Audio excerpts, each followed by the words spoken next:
खबर है अयोध्या से। अयोध्या के तीर्थ क्षेत्र पुरम में आयोजित होने वाली ग्रंथराज ज्ञानेश्वरी कथा का भव्य शुभारंभ। महाराष्ट्र से उमड़ा श्रद्धालुओं का सैलाब। कार्यक्रम का उद्घाटन राम जन्मभूमि तीर्थ क्षेत्र ट्रस्ट के महासचिव चंपत राय द्वारा किया। तुंगेश्वर पर्वत महाराष्ट्र से पधारे बाल योगी संत श्री सदानंद महाराज भक्तों को ज्ञानेश्वरी कथा का रसपान कराएंगे। डॉक्टर ज्योति दीपक ठाकरे व्यवस्थाओं का निश्चय कर पत्रकारों को बताया, श्रद्धालुओं के ठहरने, भोजन और विश्राम और अन्य व्यवस्थाओं की समुचित व्यवस्था की गई है। मैम, ये अखंड हरिनाम महोत्सव महाराष्ट्र चल के आप लोग यहाँ अयोध्या आए हैं, क्या कहना चाहेंगे इस बारे में? ग्रंथराज श्री ज्ञानेश्वरी का सामुदायिक पारायण मतलब कि वाचन जो हिंदी में रहेगा और उसी के साथ साथ अखंड हरिनाम महोत्सव अयोध्या नगरी में होने जा रहा है। कल से मतलब 19 फरवरी से लेके 26 फरवरी तक ये महोत्सव यहाँ पे है श्री क्षेत्र पूरम में। अभी यहाँ पे सुबह 5 बजे से लेके रात के 9 बजे तक का समय ये पूरे हरिनाम संकीर्तन में रहेगा। सुबह 5 बजे से लेके 6:30 बजे तक काकड़ा रहेगा। काकड़ा का मतलब है भगवान को जगाना, उनको उठाना। उसके बाद सुबह 7 बजे से लेके 12 बजे तक यहाँ पे सामुदायिक वाचन होगा। संत श्रेष्ठ श्री ज्ञानेश्वर महाराज, जिन्हें हम माऊली कह के पुकारते हैं, जो माँ के जैसे हमारे सबके लिए है, उन्होंने लिखित की हुई ज्ञानेश्वरी जो एक वरदान है पूरे मानव जाति के लिए, वो ज्ञानेश्वरी का पारायण रहेगा। सुबह 7 बजे से लेके 12 बजे तक, 12 से लेके 1:30 बजे तक रहेगा यहाँ पे हरिपाठ। हरिपाठ का मतलब है नाचते गाते हरि का भजन करना। ये महाराष्ट्र की परंपरा है।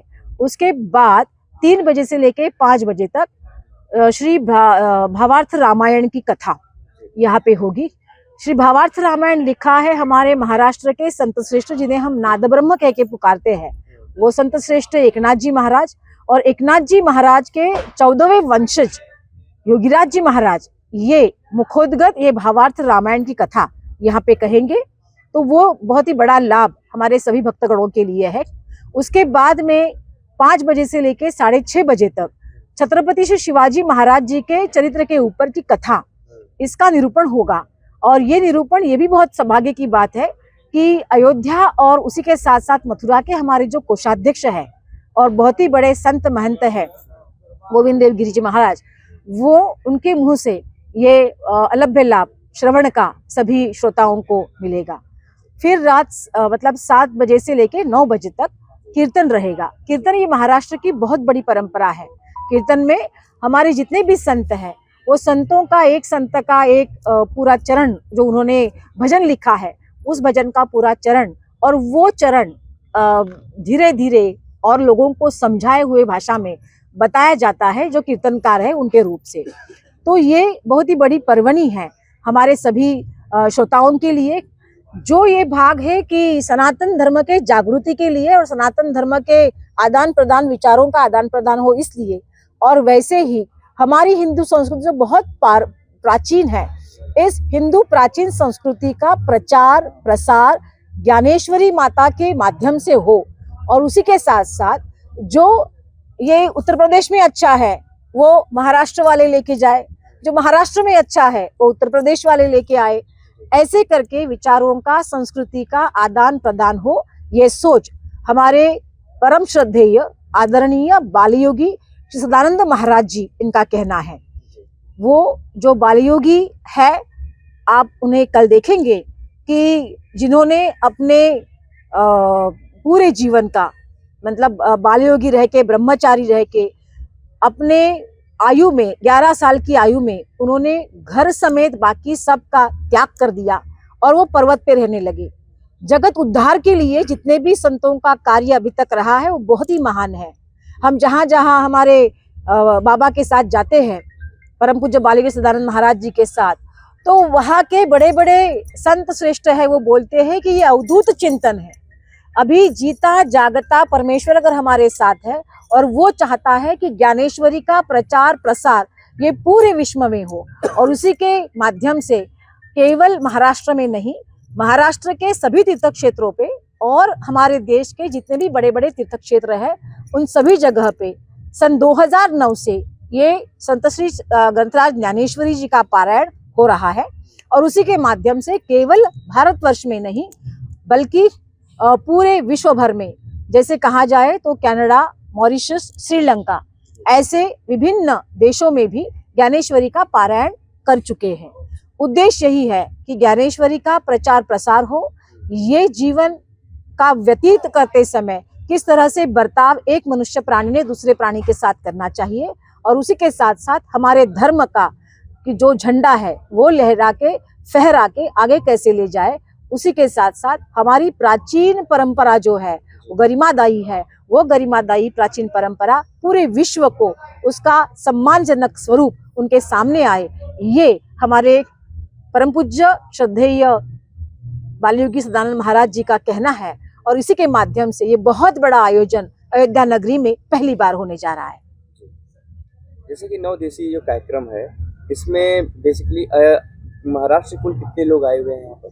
अभी तक महाराष्ट्र से 2000 लोग आ चुके हैं और 1000-2000 लोग आने की आगे की संभावना है, वो कल तक पहुंच जाएंगे।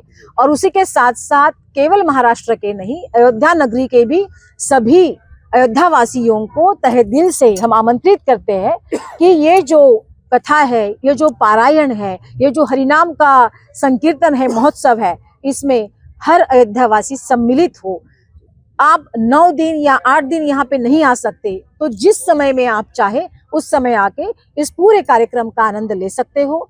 मैं अयोध्या वासियों को तहे दिल से आमंत्रित करती हूँ 19 फरवरी से लेके 26 फरवरी तक चलने वाले इस कार्यक्रम में।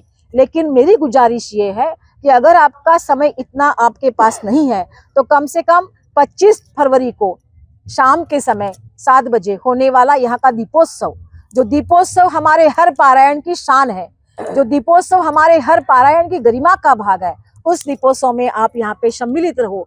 इसीलिए आप सभी को हम तहे दिल से आमंत्रित करते हैं। शुभ नाम और पद आपका? मेरा शुभ नाम है डॉक्टर सौ ज्योति दीपक ठाकरे, महाराष्ट्र से हूँ। और हमारी जो ये संस्था है बालयोगी श्री सदानंद महाराज आश्रम संस्था, इनकी मैं विश्वस्त हूँ। मेरे साथ बैठे हुए हैं हमारे गुरुनाथ जी भोईर, ये है हमारे विश्वस्त के प्रमुख, हमारे संस्था के अध्यक्ष। मेरे पास सहयोगी जो बैठे हैं वो है भास्कर जी भोईर, ये हमारे संस्था के सचिव है।